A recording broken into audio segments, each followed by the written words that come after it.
Vous êtes propriétaire de votre logement actuel, votre famille s'agrandit, vous avez besoin de plus d'espace ou envie d'un jardin, ou à l'inverse, votre maison devient trop grande, les enfants sont partis et vous avez besoin d'un logement plus petit, plus proche des commodités, bref, vous voulez changer. Mais votre futur achat dépend de la maison de votre logement actuel. Et c'est là que vous vous posez certainement cette question, est-ce que vous devez vendre avant d'acheter ou acheter avant de vendre? Dans cette vidéo, je vais vous expliquer ces deux options.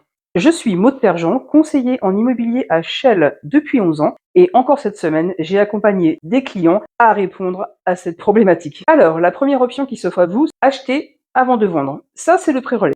La banque vous avance une partie de la valeur de votre logement actuel pour acheter le nouveau. Et pour cela, pas besoin de l'avoir vendu. Par exemple, si votre logement actuel vaut 300 000 euros, la banque va vous avancer 70% de sa valeur, c'est-à-dire 210 000 euros dans l'exemple. Cependant, la durée du pré-relais est de maximum 2 ans.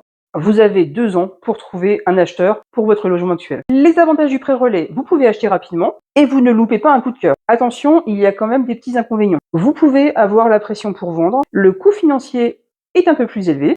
Et enfin, le plus important, il faut que vous soyez sûr de la fourchette de prix dans laquelle votre logement actuel va se vendre. Pour cela, faites faire une estimation par un professionnel de l'immobilier vraiment compétent sur votre secteur. Ce que j'appelle compétent sur le secteur, c'est un conseiller en immobilier qui vend beaucoup sur votre secteur et qui donc maîtrise les prix. Je vous conseille donc de rechercher sur Internet les avis sur ce conseiller en immobilier ou encore ses dernières ventes si elles sont disponibles.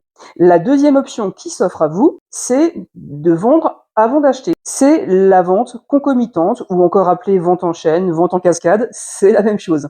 Concrètement, vous sécurisez la vente de votre logement actuel avant d'acheter le nouveau. Les avantages, c'est assez simple, vous maîtrisez votre budget puisque vous connaissez le prix exact auquel votre logement actuel se vend et vous avez moins de stress financier. Si vous optez pour cette option, j'ai 2 conseils pour vous. Premier conseil, ayez un plan B pour vous reloger. Parce qu'une fois que vous aurez trouvé l'acheteur de votre logement actuel, cela vous évitera de stresser pour savoir où vous reloger dans l'urgence. Le deuxième conseil, essayez de négocier avec votre acheteur un petit délai supplémentaire. Effectivement, une vente se fait normalement en 3 mois. Il est possible de négocier 1 ou 2 mois supplémentaires, ce qui augmentera vos chances de trouver votre nouveau logement pendant le délai imparti. Cette négociation de délai doit être mentionnée dans la promesse de vente de votre logement actuel. En conclusion, la bonne stratégie dépend de votre situation, votre capacité d'emprunt ou votre capacité à obtenir un pré-relais, du marché immobilier ou encore de vos délais. Et pour finir, cela dépend aussi de votre tolérance au risque.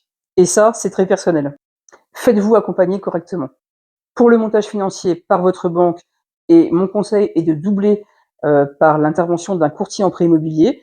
Par exemple, HL, vous pouvez contacter Gaël Verdier de AB Courtage Avenue Foch. Je vous mets son numéro de téléphone, elle est vraiment top. Et pour l'estimation de votre logement actuel, surtout faites appel à un conseiller en immobilier du secteur compétent sur le secteur. Comme moi, par exemple, HL. Si vous êtes dans ce cas, contactez-moi au numéro qui s'affiche et nous analyserons ensemble votre projet immobilier. À bientôt!